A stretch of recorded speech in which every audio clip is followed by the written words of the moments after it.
Saudara-saudara sekalian, terima kasih. Saya ingin menyampaikan beberapa hal. Pertama, terima kasih kepada masyarakat.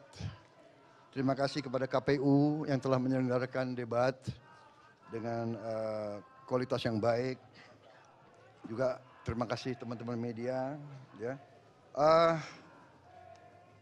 Tadi boleh saya komentar sedikit. Saya agak sedikit kecewa dengan kualitas terutama narasi yang disampaikan oleh paslon-paslon yang lain. Menurut saya mereka pertama datanya banyak yang salah, keliru. Kedua, masalah pertahanan ini mau dipakai sebagai bahan mencari poin politik yang menurut saya untuk sebuah negara, untuk negarawan tidak boleh.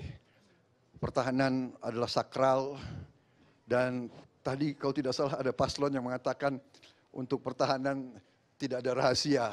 Saya kira ini sangat lucu, ini sangat tidak pantas bagi seorang pemimpin. Ya. Justru masalah pertahanan, keamanan itu syarat dengan hal-hal rahasia. Dan yang aneh adalah baik paslon 1, partai-partai pengusungnya kan PKB, Nasdem, dan PKS. Kemudian pengusung untuk paslon 3 adalah PDIP. Dan P3 mereka semuanya ada dalam Komisi 1 DPR. Jadi semua masalah anggaran pertahanan dibahas di Komisi 1 DPR, diawasi, diperiksa bolak-balik dan disetujui. Jadi mereka setujui. Jadi aneh. Jadi saya kira ini ini adalah teknik-teknik politik ingin mencari angka. Itu saya sampaikan. Yang pertama, kalau kita tujuannya mengabdi, kita harus memberi data yang benar. Jangan menyesatkan rakyat dan jangan provokasi dan jangan menghasut. Kedua, kita harus negarawan. Keselamatan bangsa di atas semua. Kita butuh kerukunan keselamatan.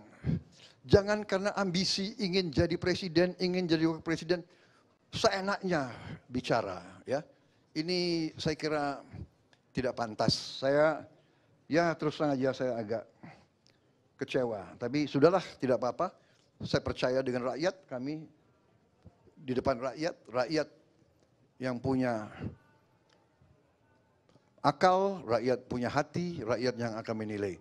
Ya, saya kira demikian. Mengenai Palestina kita tegas, kita mendukung. Presiden sudah memberi petunjuk kepada saya. Setiap saat PBB minta, kita siap mengirim pasukan perdamaian, kita siap mengirim kapal rumah sakit, dan kita terus sampai sekarang pun melakukan kontak sama Mesir, kontak sama negara-negara yang berkepentingan di daerah situ. Saya kira prestasi Kementerian Pertahanan sangat jelas. Di bawah kepemimpinan saya, industri pertahanan kita dalam negeri mendapat kontrak paling besar selama sejarah Republik Indonesia, ya, mendekati 11 miliar dolar. Kemudian industri pertahanan juga mulai mendapat laba yang juga cukup terbesar di Republik ini. Kita punya terobosan-terobosan banyak. Kita membangun kita bangun 24 rumah sakit, 25 rumah sakit di seluruh Indonesia dalam kurun waktu masa kepemimpinan saya. Kemudian kita membangun 4 fakultas di bidang sains, teknologi, engineering, matematika, fisika, kimia, biologi. Kita punya terobosan-terobosan di bidang air, juga di bidang perbenihan, kemudian juga nanti di bidang inovasi pemukiman murah untuk rakyat kita. Jadi banyak sekali prestasi kita, dan masalah barang-barang bekas itu saya kira juga menyesatkan.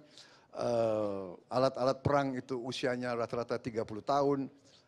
Yang penting adalah usia pakai, flying hours, sailing hours, dan tentunya kita ingin yang terbaik, kita ingin termodern, tapi kenyataannya kadang-kadang kita perlu untuk memiliki alat-alat menutupi kekurangan sekarang. Saya kira intinya itu yang ingin saya sampaikan ya. Saya kira sudah jelas penjelasan saya. Mungkin Mas Gibran mau tambah? Tidak ada? Baik, saya kira tidak perlu tanya jawab ya, sudah jelas ya. Nanti pada saat kesempatan lain kita bisa lebih enak, lebih leluasa. Ya. Hah? Oh, dia nggak datang ke saya lebih tua dari dia. Saya lebih senior dari dia.